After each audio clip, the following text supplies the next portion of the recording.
what I will talk about here today is sort of how some of the themes of the summer school are relevant for an industrial application, and that industrial application is then underground nuclear waste storage. So I will not go into any detail of theories or methods as such, but I will mention some techniques that we use that may be new to you and may hopefully trigger your interest to find out more.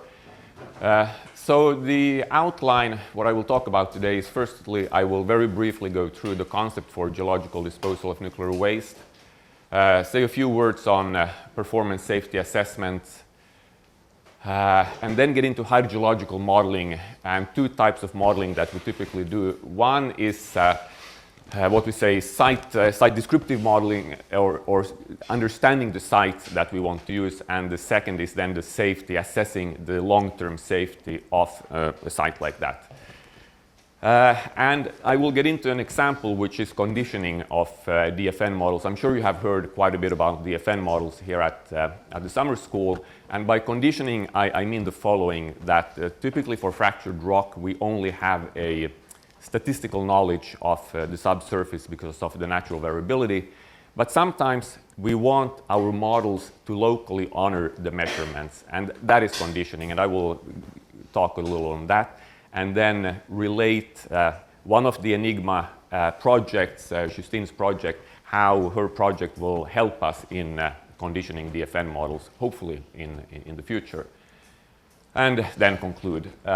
So the concept for, or the Swedish sort of system for handling nuclear waste, we have different sources of nuclear waste. It's being transported to two existing facilities, one for short-lived radioactive waste and an interim storage for the spent nuclear fuel. What we don't have today is the final repository for the spent nuclear fuel, and that's really what I'm working on, sort of deciding of this facility and then assessing the long-term safety of such a facility.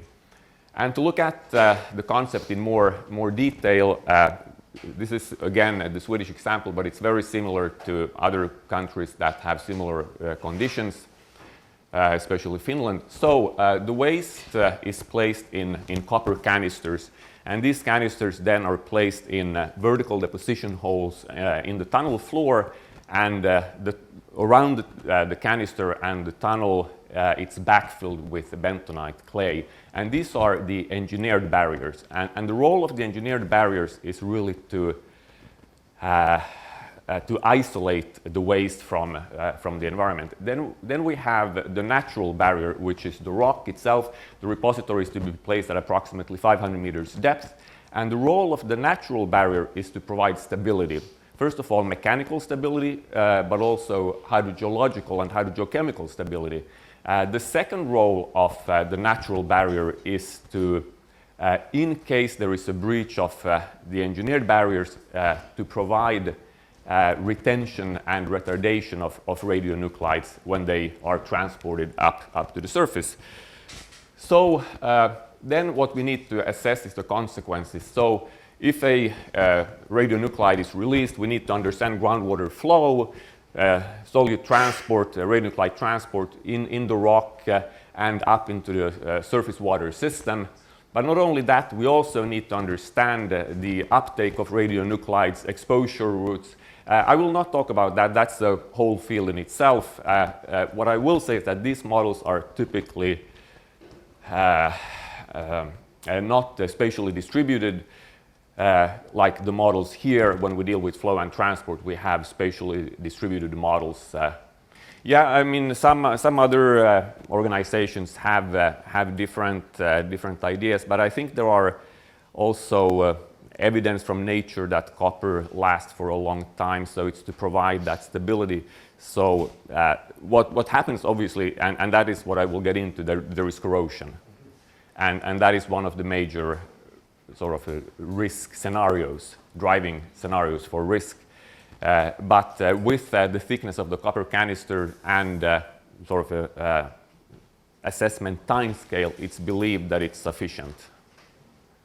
And one of the thinking is that we want, or when this so-called KBS3 concept was devised maybe some 30 years ago, to use natural materials. and not alloys or anything like that. But a pure copper is sort of like what you can find in nature, the same with the clay, to use natural materials. That was, I believe, the guiding principle.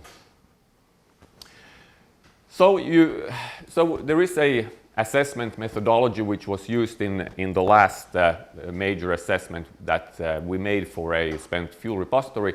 And what I want to highlight are these things circled in red. So first of all, that relate to what we deal with here. We need a site description. We need to understand the site. Then we analyze the so-called reference evolution, and what we have an assessment timescale of 1 million years. We want to understand the site for the next 1 million years. So we have repeated glacial cycles. One cycle is approximately 120,000 years, but we can also assume other type of variants like an increased greenhouse effect. How would that affect the system? And then we look at the scenarios, and I already briefly mentioned that we have two risk-driving scenarios. One is the corrosion, and the other is the shear load scenario, earthquakes essentially, and these are the two. We then analyze what happens under these conditions with the engineered barriers for the containment, for the natural barrier, how are radionuclides transported. And to see how the groundwater flow and transport models come in, here is one example. So we have a groundwater flow model. We may do, let's say, transient simulations, but we take steady-state velocity fields and do particle tracking in these steady-state velocity fields, advective particle tracking, particles being released from deposition hole positions and follow the particles up to the surface. Then we also calculate the groundwater flow here down at the repository or the Darcy flux, and that is an input to the near-field radionuclide transport, which then provides a release for the far-field radionuclide transport code. And the far-field radionuclide transport code takes these trajectories or flow paths and adds different reactions, transformation along these one-dimensional paths. And what we then for radionuclide transport typically add in a one-dimensional sense is dispersion. We have diffusion from, so we have mobile water in the fractures, immobile water in the matrix. So diffusion into the immobile water of the matrix with sorption on the inner surfaces, and then radioactive decay. And the decay is really the main point why we have this geological disposal. The thinking being that the time for a radionuclide to be transported from the repository up to the surface is sufficiently long that decay will bring down to non-harmful levels. But anyway, the output from the radionuclide transport code, we get breakthrough curves. They can be expressed like a dose, like here. And then, depending on the regulatory context, in Sweden, the regulatory limit is set in terms of risk, 1 in a million. And you can see for these two risk-driving scenarios how they add, and we're below, in this case, the regulatory limit for the assumptions used here, and also very much below the background radiation. So that's a safety assessment in a nutshell. So then moving on to the hydrogeological modeling that we do with the two applications, site-descriptive modeling and more than safety assessment. For the site, we need to do investigations. We collect data into a database, do different interpretations, and sort of the backbone of our models is the structural geology. So then the different scientific disciplines build around that structure, the hydrogeological site-descriptive model, the transport site-descriptive modeling, and so on. And then these are integrated into a final sort of integrated site description where we need to show consistency between the different disciplines and to measure data, of course, as well. So the site description in the end would be a report and a set of models where we can test hypotheses to make sure that we have a consistent understanding of the site. Now, once we have the site description, this is like the initial condition, the present day conditions. We apply that for modeling these glacial cycles going from temperate conditions today.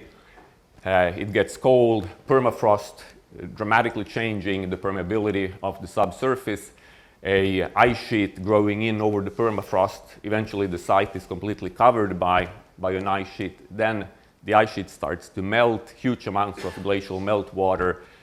The site is submerged, and then we're back to temperate conditions, and we repeat this for the 1 million year assessment time scale. So the site investigations, as I mentioned, we don't have a site where we have started construction. So the site investigations we made were surface-based, meaning a lot of different activities on the surface and boreholes.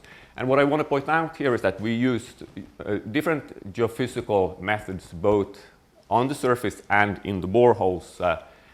Here is a list of the different methods. I will not, you can read yourselves, but what I want to point out here is that we investigated 2 sites and then chose one where we want to build a repository, the Forsmark site, but we had on the order of 20 to 40 deep, 1 kilometer deep boreholes, so quite a bit of data to use for building the models. And what we then want to do is to build a hydrogeological model of the site, essentially applying the hydrologic cycle to our given site, and we tend to divide between 2 modeling tools or set of models, one for the more superficial system, the surface hydrology, atmospheric interactions, and that model goes a certain bit down into the bedrock, but with a very simplified description of the rock, whereas the deep model then is overlapping but only goes up to the surface, doesn't include anything above the surface, but a more complex, realistic description of the bedrock. And what we, sort of the conceptualization of the rock, we have this conductor domain deformation zones, what Olivier was talking about before the coffee break, and in between we have the more intact sparsely fractured rock, and that's where we want to place the repository. And then to describe the fracturing in this rock between the deformation zones, we typically use DFN models. That is to say that we explicitly describe each or the fractures. On larger scales, we may want to upscale to an ECPM, that is a continuum representation equivalent continuous porous medium, like a sugar cube, where each cube then is upscaled from the underlying DFN. So in the DFN models, we make the assumption that sometimes is called the tectonic continuum assumption, saying that fractures exist at all scales. A lot of small fractures, fewer large fractures, but they do exist on all scales. We cannot measure fractures on all scales. We can do it on small scales in boreholes, tunnels. We can do it on large scale outcrops, but there will be windows. But we make the assumption that they exist on all scales. The smaller fractures we model stochastically. The larger ones, we, especially close in proximity to the repository, we think we can describe deterministically. So with the 20 to 40 boreholes we have, we may subdivide the model into different units where there will be different, let's say, DFN recipes for the different units. But in the way we construct the full model, and then we use additional data, hydraulic data like interference tests, natural groundwater levels, hydrochemical data to show that the model can explain what we see. And here, of course, it may involve some calibration as well. So to just summarize this part, and I will actually read how we define it, to say a site-descriptive model integrates various types of data from field investigations and associated laboratory studies in a single, coherent, logical, and defensible description of a site. Well, that sounds pretty impressive, and if we manage or not, that's up for others to judge, but that's at least the goal.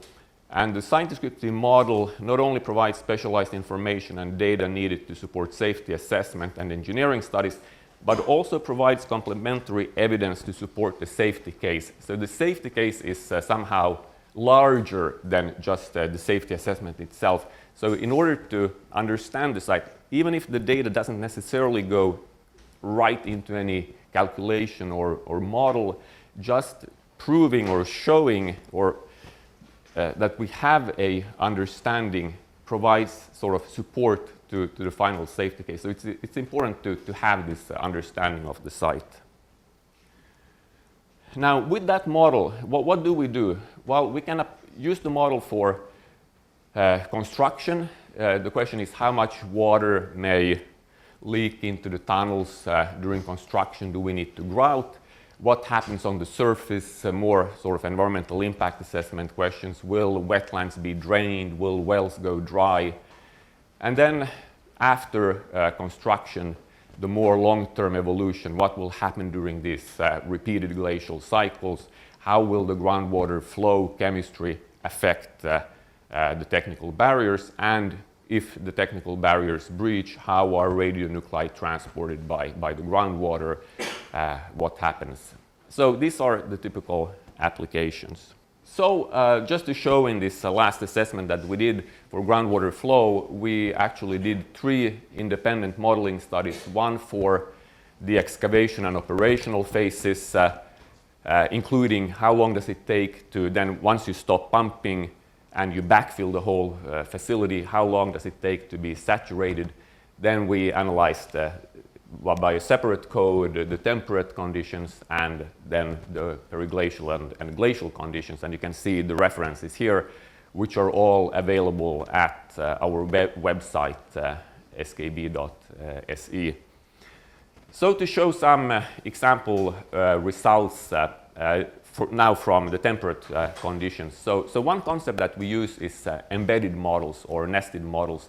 So we can have a DFN model nested in a continuum model, so particles can start in a continuum, go out in a DFN and back into a continuum. And that was typically used in a model where we have a DFN representation, but for computational reasons we couldn't have a DFN all the way here, so we upscaled to an ECPM, and actually we didn't have data out here, so it was a pure continuum model. So you do nesting.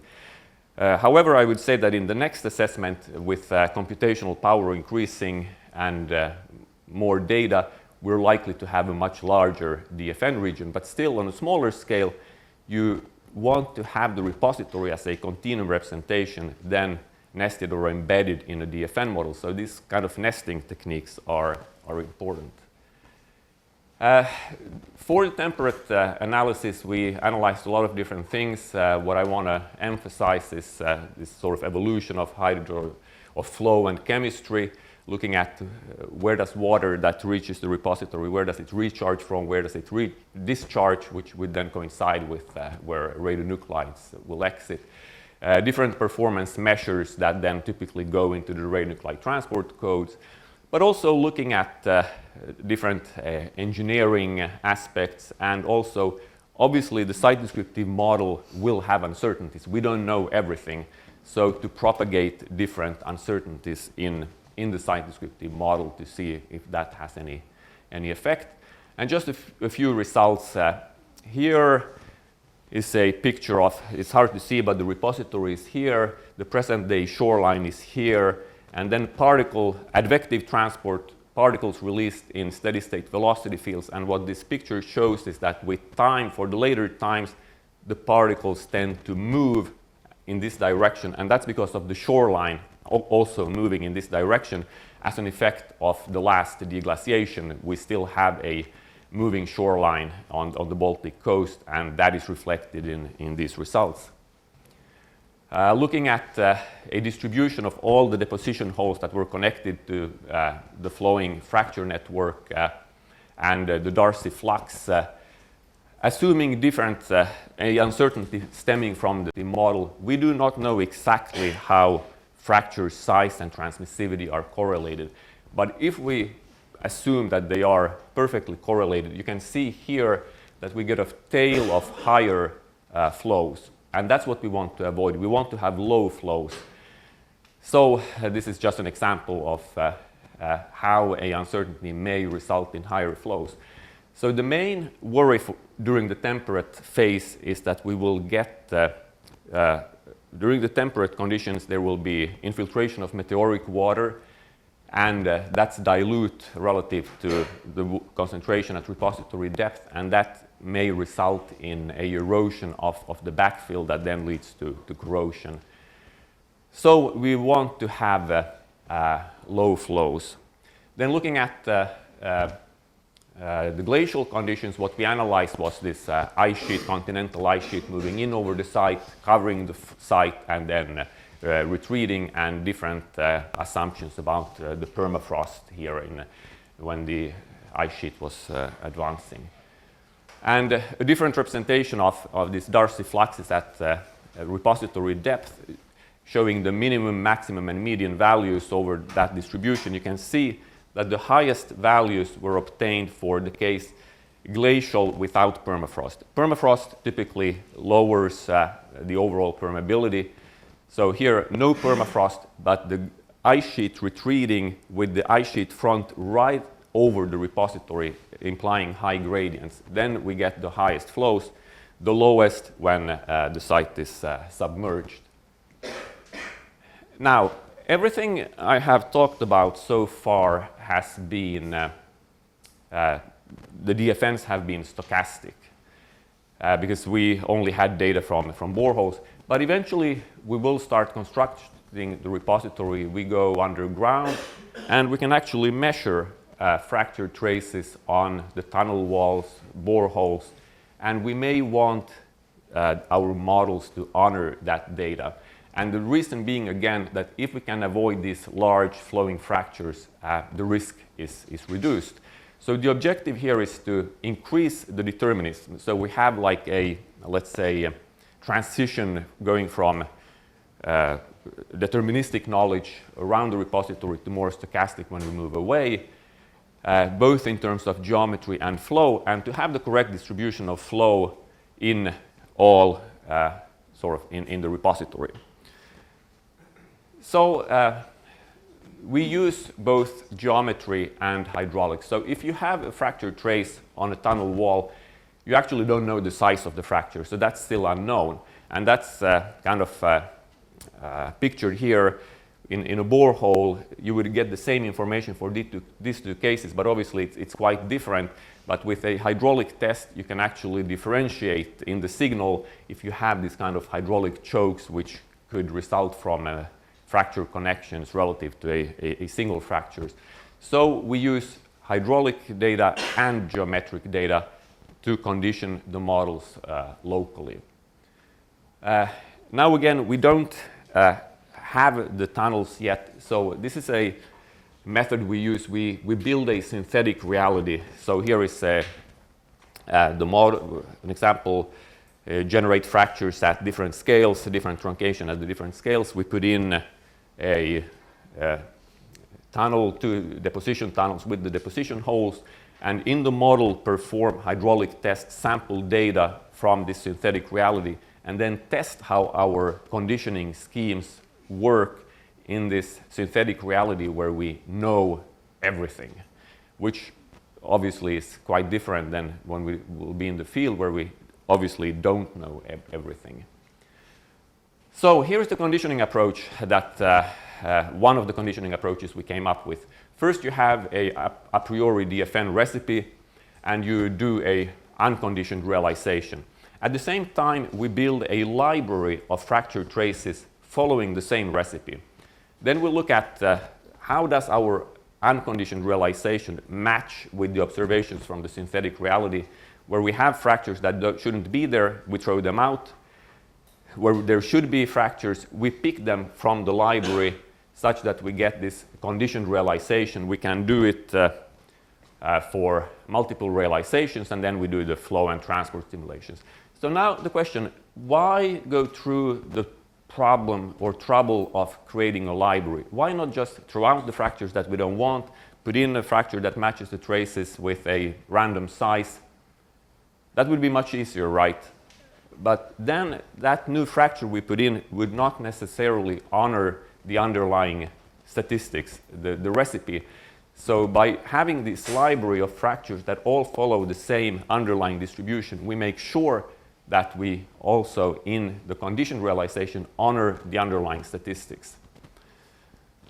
Just an example here. The blue bars are, before you drill a deposition hole, you drill a pilot hole with much finer diameter, and in that you can do tests, injection tests. You come up with the specific capacity, which is a proxy for transmissivity, and the blue bars are the values from the synthetic reality, and the dots values from unconditioned realizations.